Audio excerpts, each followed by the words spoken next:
कर सकता हूँ, बता सकता हूँ कि शिव के बारे में, उनके गुरु पद के बारे में किताबों में क्या लिखा है जो मुझको ज्ञान है।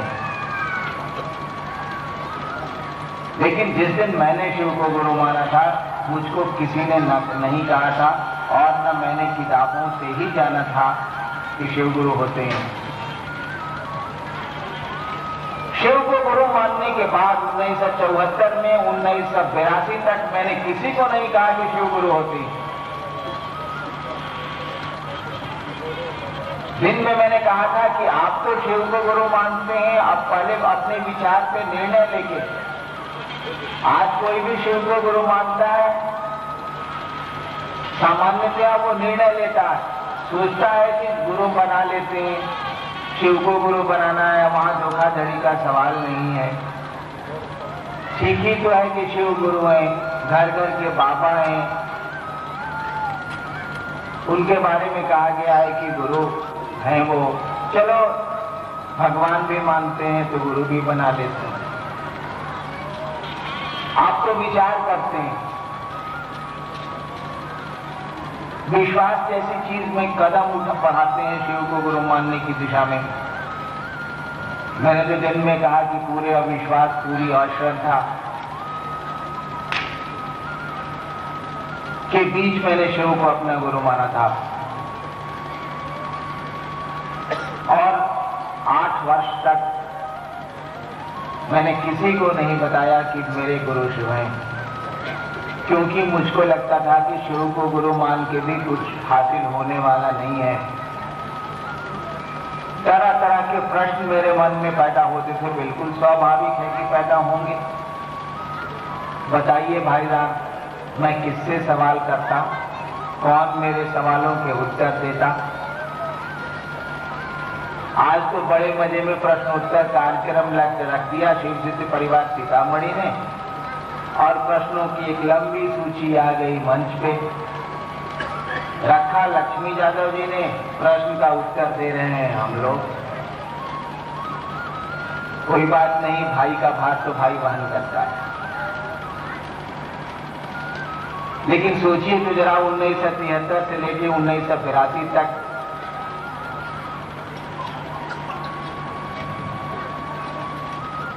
मेरे मन में भी तो सवाल उठे होंगे। किससे मैं पूछने जाता कि हमने शिव को गुरु माना है, ऐसा हो रहा है, जरा बताइए तो मैं क्या करूं।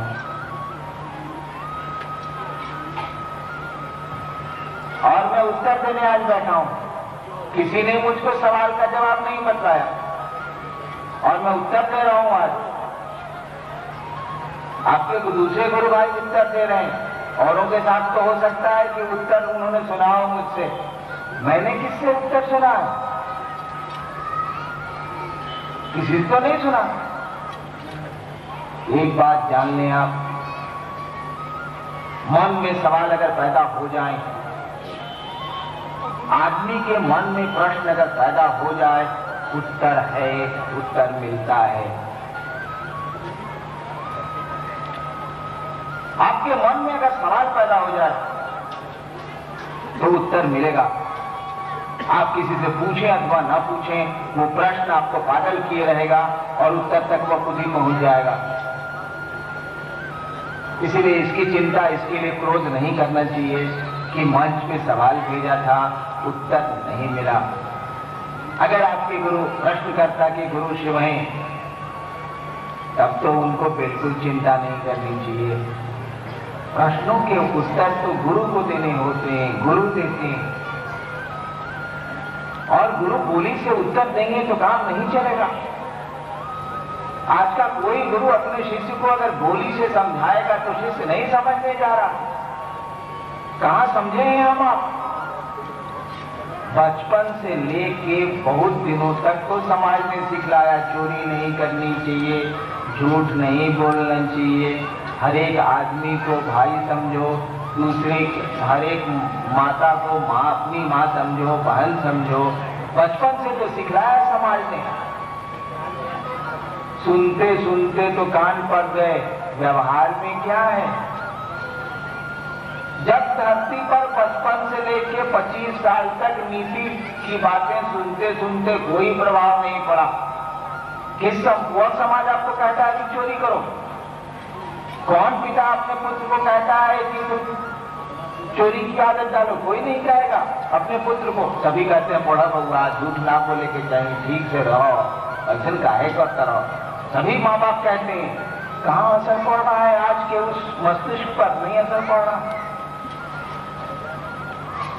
तो गुरु वही मूर्ख गुरु होगा ना, जो बोल के निश्चिंत हो जाएगा। मूर्ख पिता होगा जो बच्चे को बोल के चुप हो जाएगा। पढ़त क्या नहीं का, स्लेट पेंसिल लो पढ़ो, नहीं, वो स्कूल भेजेगा। बोल के नहीं रहेगा वो। बोली से अगर काम चल जाता तब तो कोई पिता खाली बोली के छोड़ देता, नहीं, उस पर आगे की कार्रवाई करता है। वो बच्चे को स्कूल भेजता है, पढ़ने को मजबूर करता है, विवश करता है। गुरु शिष्य को ज्ञान उतारते हैं, गुरु शिष्य को अपने जैसा बनाने का उत्तरदायित्व लेते हैं। गुरु को करना पड़ता है। बोल के छोड़ देंगे वो तो समझते हैं बोलने से क्या हो जाएगा। उनको उत्तर देना पड़ता है और उत्तर बोध की स्थिति में देना पड़ता है, शब्दों की स्थिति से परे जाना पड़ता है। सवालों के लिए परेशान नहीं होना है भाई साहब। अगर गुरु आपके शिव हैं और मन में प्रश्न पैदा हुआ है, गुरु को संप्रेषित करें आप, उत्तर मिल जाएगा। हम लोग यथासंभव उत्तर देते हैं। वैसे भी तरीका यही है, प्रश्न तो गुरु से होने चाहिए, शिष्यों से प्रश्न तो हो नहीं सकते। तो आप कहेंगे कि शिव गुरु की चर्चा में प्रश्नोत्तर का कार्यक्रम क्यों शामिल किया जाता है? जब प्रश्न का उत्तर गुरु को देना है और यहाँ मंच पर बैठे सारे के सारे लोग शिष्य हैं, तो फिर ये प्रश्नोत्तर का कार्यक्रम तो रखना ही नहीं चाहिए, क्योंकि महादेव आके थोड़े ही उत्तर देंगे, शिव आके थोड़े ही उत्तर देंगे। हम लोगों को इसमें थोड़ी कठिनाई है। हम लोगों ने शिव को गुरु माना है, कोई हम लोगों की उपज नहीं है ये। हम लोग शिव को गुरु मानते हैं, ये हम लोगों के मन का फिक्र नहीं है। कई बार हम लोगों ने कहा है कि हम लोगों ने अपने बाप दादों से सुना, हमारे समाज के जो विद्वान पुरुष हैं, विज्ञ लोग हैं, मनीषी हैं, आज के भी पहले के भी, उन लोगों ने कहा है कि शिव गुरु, और हम लोग उनके कहने पे शिव के शिष्य हैं। उनको एक अधिकार बनता है, समाज को एक अधिकार है। समाज ने कहा है कि शिव गुरु है और समाज की राय पे आपने शिव को अपना गुरु माना है, तो समाज को एक अधिकार बनता है। अगर सीतामढ़ी के लोग कह रहे हैं कि ये कॉलेज बड़ा सुंदर है, फलाना स्कूल बड़ा अच्छा स्कूल है, तो उन लोगों को ये अधिकार है कि उस स्कूल में पढ़ने वाले बच्चों से वो पूछें, जानें, समझें कि सचमुच में स्कूल बढ़िया पढ़ाता है, हमारा स्टेटमेंट ठीक है कि नहीं, ये तो बच्चों से पता चलेगा।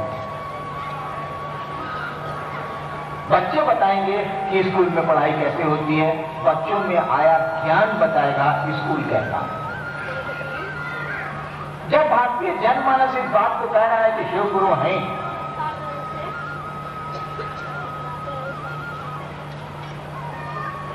जब भारत का जनमानस इस बात को जानता है कि शिव गुरु है और हम लोगों ने शिव को अपना गुरु बना लिया है, सिद्धांत उनके हम लोगों ने व्यवहार में उतार दिया है, तो उस जनमानस को यह अधिकार है कि शिव के स्कूल में पढ़ने वाले विद्यार्थियों से वो जाने, समझे कि उसका यह वक्तव्य, उसकी यह बात, जनमानस के द्वारा कही गई बात कि शिव गुरु हैं, कितनी सही है, सचमुच में वे गुरु हैं अथवा नहीं है। हम लोग प्रश्नोत्तर का कार्यक्रम इसी के लिए रखते हैं कि शिव शिष्यों से समाज प्रश्न करे, लोग प्रश्न करें, ताकि वो समझें कि उनकी राय पर उनके स्कूल में पढ़ने वाले विद्यार्थी सचमुच में पढ़ते हैं, वो मास्टर पढ़ाता है कि उनका वक्तव्य गलत है। और इसीलिए हम लोग प्रश्नों का उत्तर भी देते हैं कि फैसला तो आप करिएगा कि महादेव का चेला कैसा उत्तर देता है। फैसला इसीलिए आपको करना है कि राय आपने दी है कि शिव गुरुओं का गुरु है, जगत गुरु है, सबसे बड़ा गुरु है। जब राय आपने दी है तो निर्णय आप ही लीजिएगा कि आपकी राय कैसी है। और यह निर्णय तो विद्यार्थी में आए ज्ञान से ही पता लिया जा सकता है, दूसरा कोई उपाय नहीं। कुछ प्रश्नों के उत्तर हो जाए।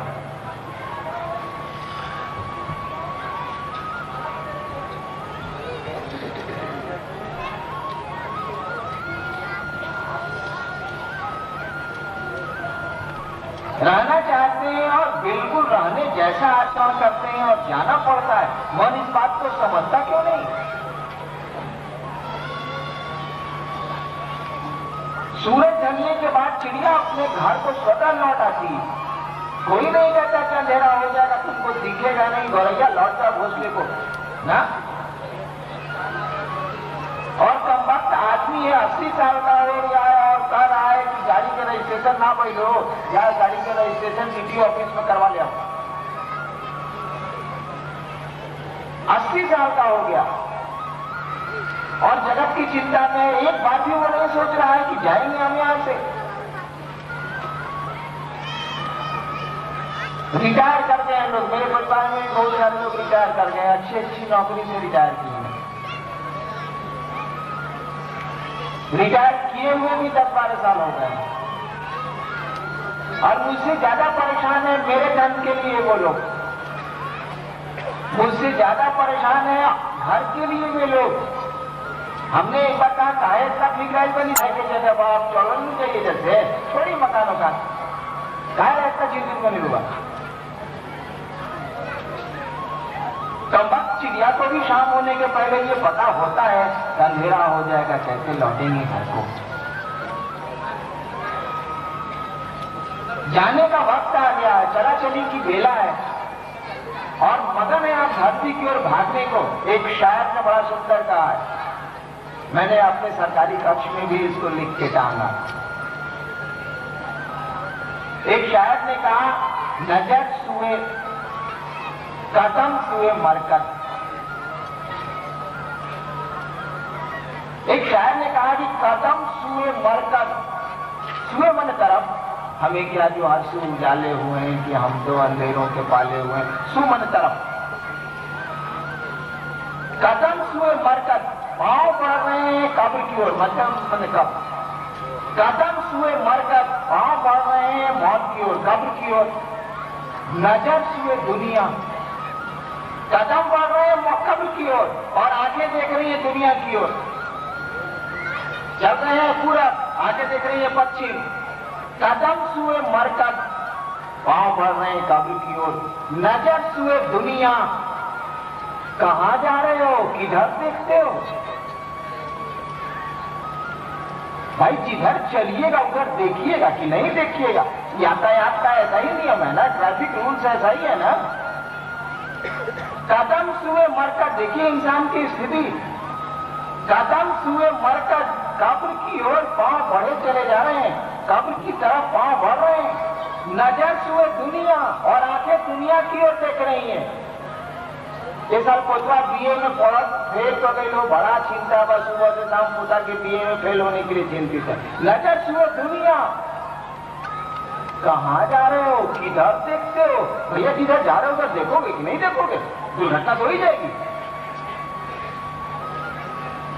हमारे मनीषियों ने देखा, हमारे ऋषियों ने इस बात को समझा कि भौतिक तल पे केवल अंधेरा नहीं है।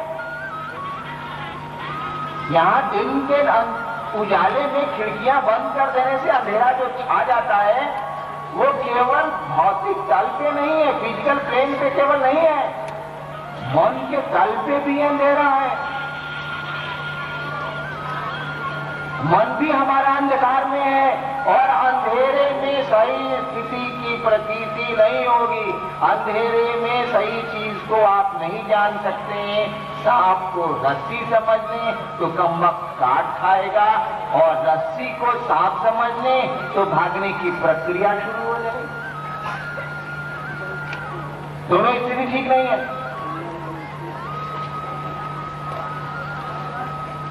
क्या आदमी की स्थिति है? हमारे ऋषियों ने, भारतीय हरि ने कह दिया,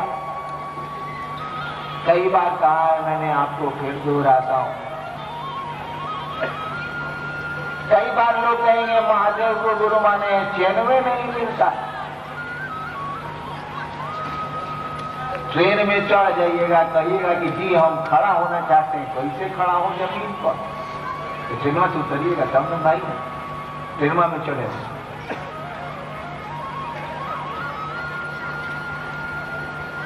भोग हम लोग नहीं भोग रहे हैं, भोगाया जा रहा है।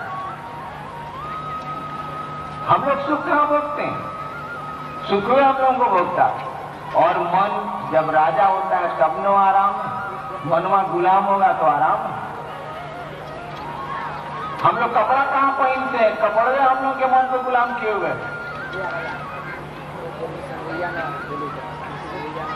हम लोग मकान कहां बनाते हैं? मकान में हम लोग को धर लेता है। जूता कहां आप खरीदते हैं? जूते में हम लोग को धर लेता है। वह मालिक हो जाता है, हम लोग नौकर हो जाते हैं।